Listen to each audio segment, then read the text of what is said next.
And welcome back, everyone, to Who Would Win? From Gymnast and Gamer Jordan, we have who would win a fight, Deku or Mob from Mob Psycho. When I realized the problem with this matchup, I was tempted to put it into the speed round, but I do think there are avenues for the character who loses, to win. It just depends on the circumstance. So obviously we know Izuku Midoriya, the quirkless kid who was given one for all. I always have to stop and think one for all for one. Like if I'm not thinking, I'll say the other one by mistake. And through the course of his series, he grows extremely powerful, the strongest user of One for All that pretty much ever was, accessing not just the full potential of the strength benefits of One for All, which is huge, capable of firing off huge gusts of air, moving at insane speeds. If we're talking about Midoriya, who is stronger than All Might, which by all accounts he should be, then he's got enough strength to literally alter the weather and hit with the power of basically a nuke. But added on to that, he's got access to 6 different quirks, including the float quirk, which allows him to float, and then when you combine it with the ability to fire off air currents, it allows him to fly. You have Black Whip, which allows him to use an energy whip-based technique. That allows him to do many things, including grappling, grabbing. He can reinforce his body and bones. He can fire it off from his tongue. Black Whip is always one of my favorites. Then he's got Danger Sense, which is literally Spider-Man's Spider Sense. That's literally what it is. He can literally sense incoming threats. Then he has... now I'm actually starting to blank on what the other one... Okay, hold on. It was Float. It was Float, Black Whip, Danger Sense, Fajin, Gear Shift. I'm missing one. I know. Oh, Fog. That was it. Fog, which... Never really explained how that one worked. My guess is he's making a fog from his sweat glands so he can hide in it. It has a real offensive capability. It's just useful. Then you have Fajin, which is a really cool one. I think it was arguably my favorite one. Where in essence, so long as you do enough repetitive motions, you store up kinetic energy in your body. And I think it's in that specific point in your body. So you do this repeatedly enough times during the day, you're going to literally build up kinetic energy in your body. And basically what it does is it acts like Kaioken. It literally gives you a brief amp in strength. With Fajin, Deku was actually able, when he was only at 45% of One for All, to use a pseudo 100% without the blowback. So it's a really cool technique and a really cool quirk. The only downside is the amount of time it takes you to build up enough energy for it to matter is a bit. You really have to do a lot of repeated motions to really get that quirk to work properly to its max capacity. Mind you, you're always doing semi-repeated motions, just walking around is a repeated motion, but whatever you would get from Fajin for that is very minimal. No, we're talking about, if you were to say work a bad, repeated motions, that would do it.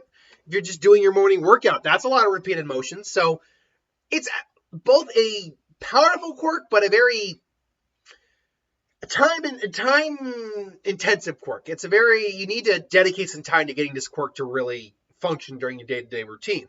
Or keep in mind, you don't have, as far as we know, that energy is still in there. It's not like you're going to explode from it, as far as we know. So with Fajin, you could literally just work out day to day, just build up all that power, and then let it loose when you need to. So there's that. And obviously then there's Gear Shift, which I think is my second favorite quirk out of the 6.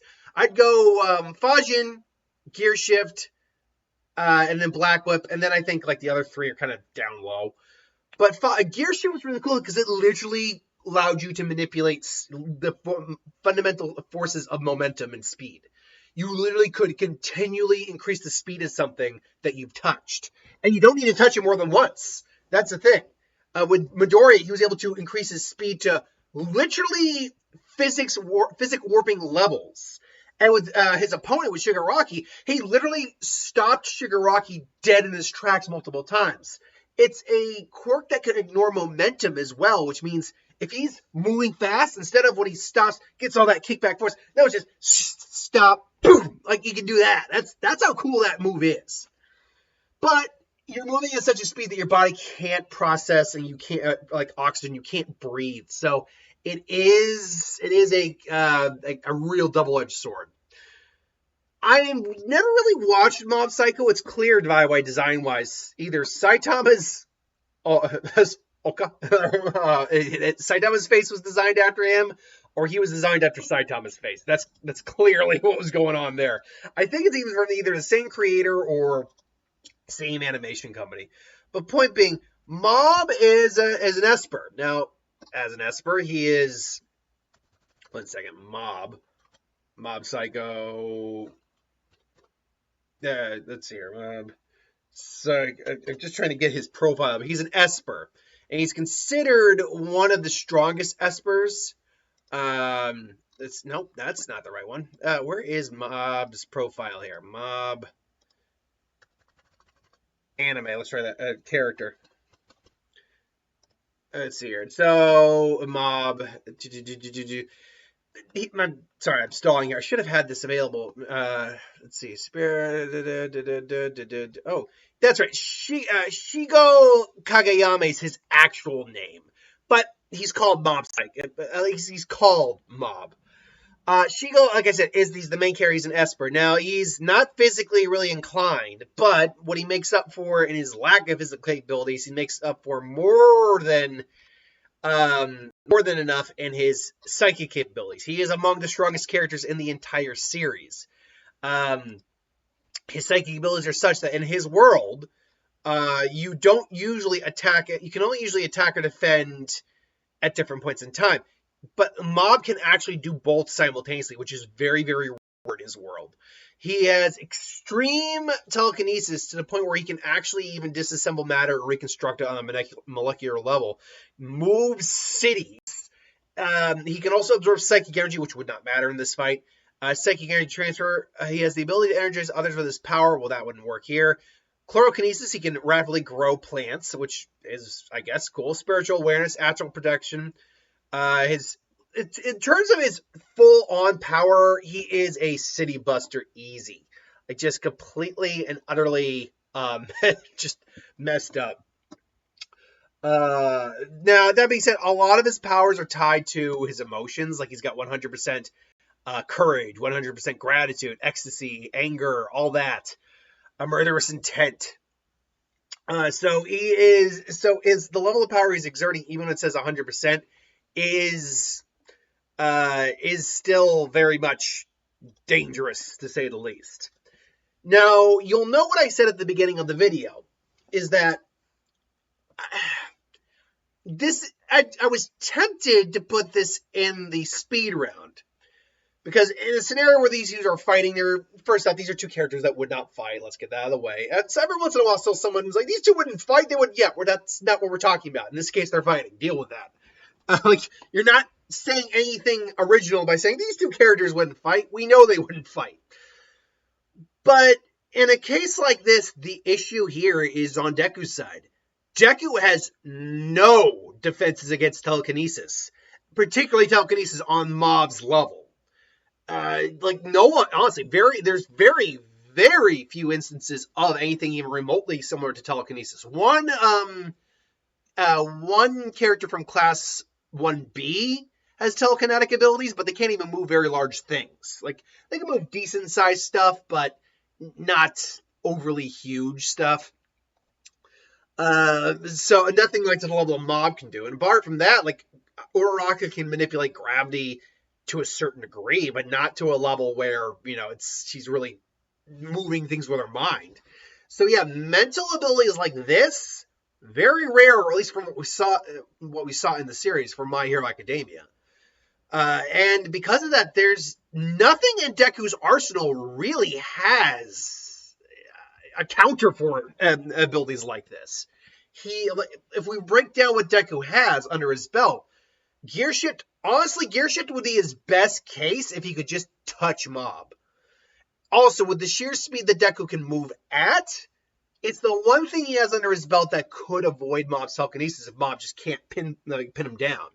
But apart from that, Fajin doesn't matter because he's not going to be able to land a hit unless he's combining like that Gear Shift and whatever percent of all for one for all he's using. Then you have Fog. He can just sense where Deku is with psychic abilities. Float. Mob can fly too. Black Whip might be able to do something, but the fact is he can just create a psychic energy shield. So he'd have to be able to catch Mob off guard, and that's not impossible, but difficult. The fact of the matter in this fight is that Mob is just someone Deku is not capable of doing much to if Mob is going all out. But therein lies the catch and why I didn't put it in a speed round. Mob never starts all out. Deku, though, if he has to, will start all out. And if the fight starts, and Mob's initially just kind of throwing him around a little bit, it's like, whatever, are you okay, dude? I mean, like, seriously, we don't have to, we really don't have to do this. And Midoriya's like, holy crap, he's got psychic abilities. I don't have much against that. But that doesn't mean I'm helpless. Throws a gust of wind. Mob's like, oh, okay, and all of a sudden, Deku literally just has to go all out, gear shift, whatever, and then just, boom, just takes his ass out, like literally takes his head off. Which, at that speed, with the power of Fajin, all one for all, and gear shift, there's a good chance he takes his head off. Even with a psychic shield. And with a psychic shield, he might survive it, but he might be knocked out cold, which might cause the unknown percentage to come out. But the problem is, at that point, Deku's touched him. So now he can literally just... That is the horrifying thing at gear shift. Because you're controlling someone's speed, even if someone is stationary, the minute they start to move, you can just be like, I'm controlling your speed. Just do. Just they have no idea how to. They're just kind of they're effed at that point, unless there's something that just isn't. I'll just like Juggernaut, who's basically immovable, or the Blob. I think is a better way to put it. Like the Blob, who would basically be immovable with his own center of gravity, unless Midoriya is able to figure out a way to move him. If it's got to be someone who could that Deku couldn't move. If he can't move him, then and his whole shtick would be fighting stationary wise, then maybe gear shift wouldn't work. But that's the thing about this, is that in any other circumstance, Mob would win this fight. Mob should win this fight, honestly, because again, most everyone in My Hero would not have a good chance against Mob, especially even lightly fighting. Telekinesis and all that, that's not something you see in My Hero. But the fact is, because Mob isn't going to be fighting at 100% right out the get, and Midoriya would, knowing, okay, I've got to take him out quick. And because of just how fast Deku moves, literally warping the laws of physics, I think Midoriya would take the win, because Midoriya is also smart. Like that's another problem with Mob too. He's not an idiot. He's just very average. Like he's below average in physicality, and he's average in his grades. Midoriya is actually he's not a genius. I don't think that's the right way to put it, but he's has a very gifted intellect. He's very tactical, very intelligent. He's one of the top kids in his class. He was always analytical in his approach to heroes. And I think that would show here too, where he realizes I got to hit him fast and hard quick. I don't think he's even going all out. So I mean, I got to take him out quick. And because of that, I think boom, Mob goes down early in the fight. Because if the fight drags out, Mob goes 100% anything, Midoriya's effed. Because at that point, then there's nothing Midoriya can do. He literally could just crush Midoriya, like just force choke him, or just handcuff it, just crush him into pulp. But that's my thoughts. I would say Midoriya, but it's given the circumstances of how I think the fight would play out. If the fight went into long term, battle of attrition kind of thing, Mob's gonna beat the hell out of Deku, because Deku at that point has no form of counters for what Mob has. It's simple. It's just telekinesis, but the level of telekinesis he has isn't something Deku has really a strong counter for in any way. Nor does he have really much to get through a psychic energy shield. So, this is just my opinion, though. Let me know in the comments below what you think. Thanks for watching. Hope you enjoyed. Like, comment, share, subscribe. Join us for What If tomorrow. And I'll see you for the next one.